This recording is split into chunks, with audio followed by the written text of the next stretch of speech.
Tarzan and D'Arnot, in passing through an unfamiliar section of jungle, come upon the remnant of the Burton-Ashleigh Expedition. The four, Major Burton-Ashleigh, Jeanette Burton, Dr. Wong Tai, and Terence O'Rourke, are lost. Tarzan offers to lead them to safety. In defense of the party, the ape-man kills an enormous, yellow-skinned, half-human creature, and then conceals Jeanette and the others high in the branches of a tree. Leaving them in the care of D'Arnot, he goes to reconnoiter. Returning, he leads the group out of immediate danger to the bank of a distant river. Proceeding cautiously downstream, they hear the sound of strange guttural voices coming from behind a thick tangle of underbrush. Noiselessly, Tarzan parts the bushes and peers through the opening into a clearing beside the rushing stream. Jeanette, close behind him, stares terrified over the ape-man's shoulder.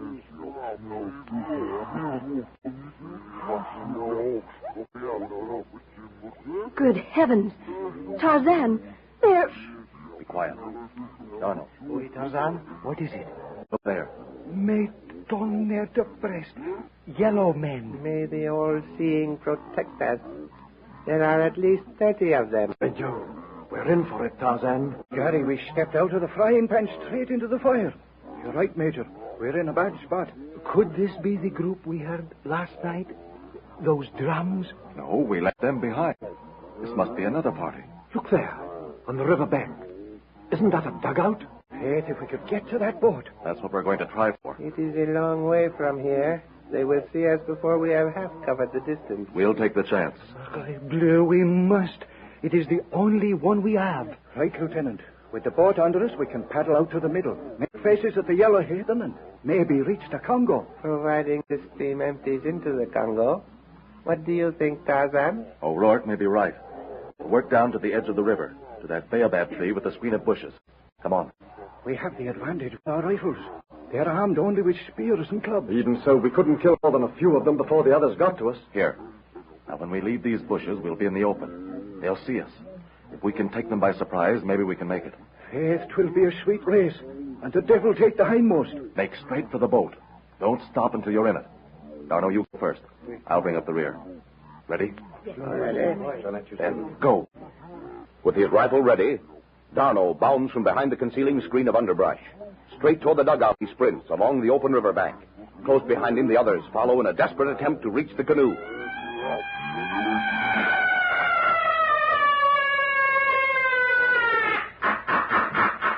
Before they have covered a third of the distance, a piercing, weird cry of warning resounds through the jungle. Faster, D'Arnot. They've seen us. We'll never make it. Keep going, Jeanette.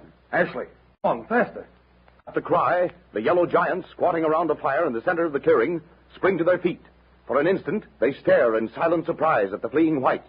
Then, yelling savagely, they leap into action. With uncanny speed, they bound forward toward the dugout in an effort to intercept the fugitives. Gauging the distance between himself and the boat, D'Arnot realizes that he and his companions can never reach it before they are caught by the yellow demons. We cannot make it, Tarzan. They run like antelope. We'll have to give them a fight. Them devils are closer to the boat now than we are. Stop. Gather around, Jeanette. Do the best you can. Here they come, the heathen devils. Let them have it.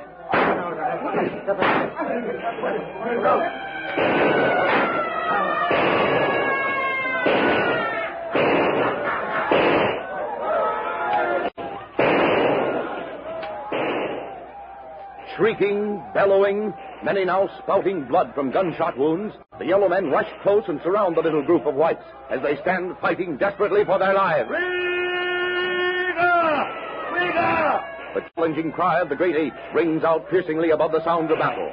One great yellow savage, his shoulder wet and red with blood, charges Tarzan, hurls his heavy spear. The ape man leaps aside, in close. His knife flashes once, twice.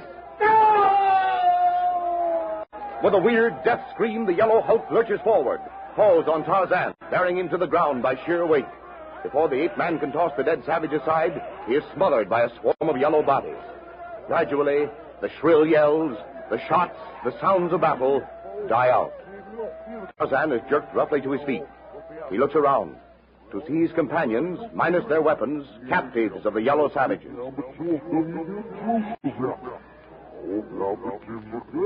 Tarzan, pas de chance. The luck is against us. Never mind. Hey, then we thinned out the devils anyway. There's 5 of them dead and half a dozen wounded. Are any of you hurt? I have 2 or 3 scratches from spears, no more. How are ye, Jeanette? Cushla? Oh, I guess I'm all right. What will they do to us, Uncle Jim? I wish I knew, my dear. But keep us stiff upper lip. We can only guess at that, mademoiselle. It looks very much, Lieutenant, as if our doom were already sealed. The fire. Golly, you mean throw us in? They're leading us straight to it, my friend. Mon Dieu, Tarzan. Do you suppose they are cannibal? It may be. Look, they are tying Ashley and the Dr. Wong together, back to back. And O'Rourke and Jeanette. Our turn now. Double up your hands when they bind your wrists. They decide our fate, O'Rourke. At least we've escaped being roasted. For the time being, Ashley, I believe Lieutenant Arnold guessed rightly. These creatures are cannibals.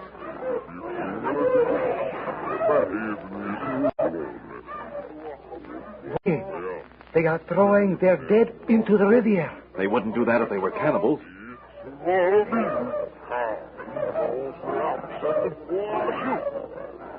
They are feeding those dead bodies to the crocodile. Good heavens. The water's alive with them.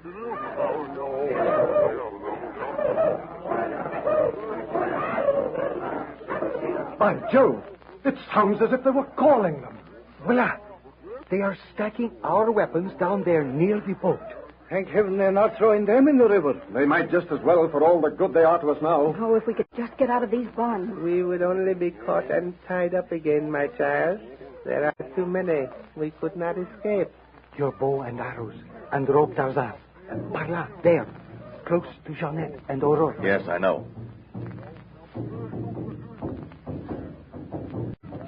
The talking drum.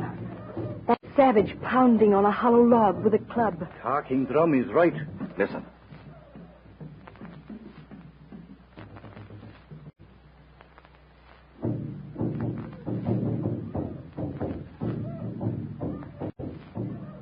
Communicating with the party we escaped from last night, I'll wager.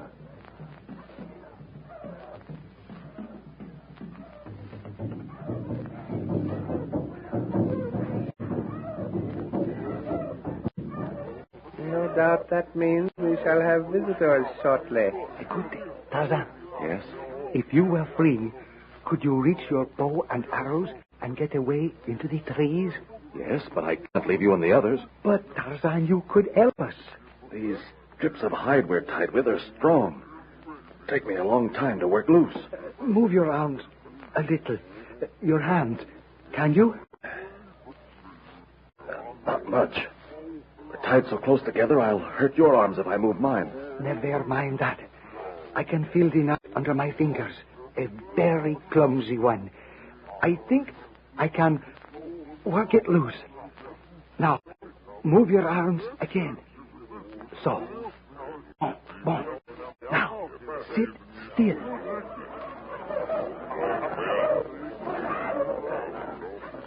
While Darno worked feverishly at the knot, bending his arms with those of Tarzan, several yellow men pile wood on the fire until it becomes a roaring blaze. 2 huge brutes squat on the ground beside a hollowed-out log. With sticks, they commence to beat slowly, rhythmically on the improvised drum. The remaining yellow men, grasping spears and clubs and chanting monotonously, circle the fire in an awkward, shuffling dance. As each savage passes the little group of captives, he shakes his spear and glares at them from cruel, bloodshot eyes. Hey, Kushla. Them devils don't mean us any good. Terry, I'm scared. Golly, so am I. O'Rourke, Wong, Jeanette. Where's Tarzan and Darno?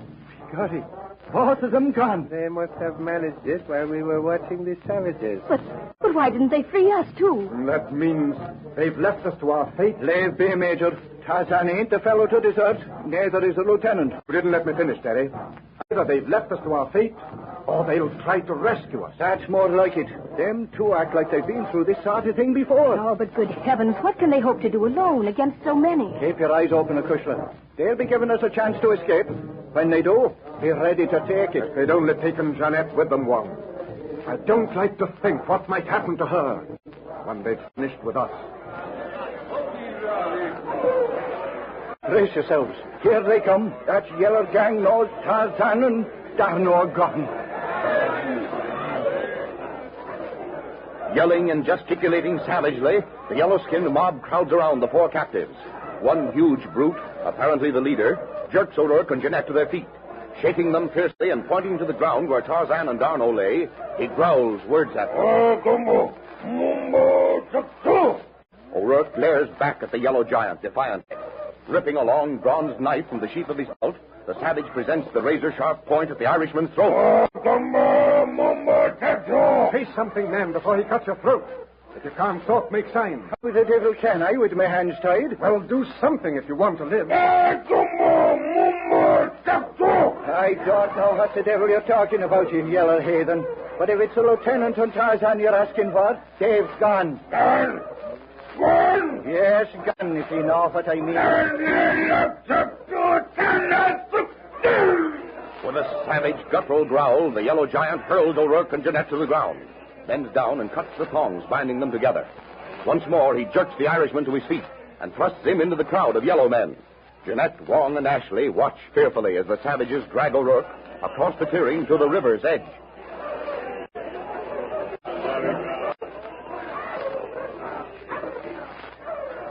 I should not advise you to watch this, my child. But what are they going to do? What fiends! They're calling the crocodile. Exactly. And you see they are coming. Fires of Tohr. Oh, how awful. They're going to throw Terry in the water.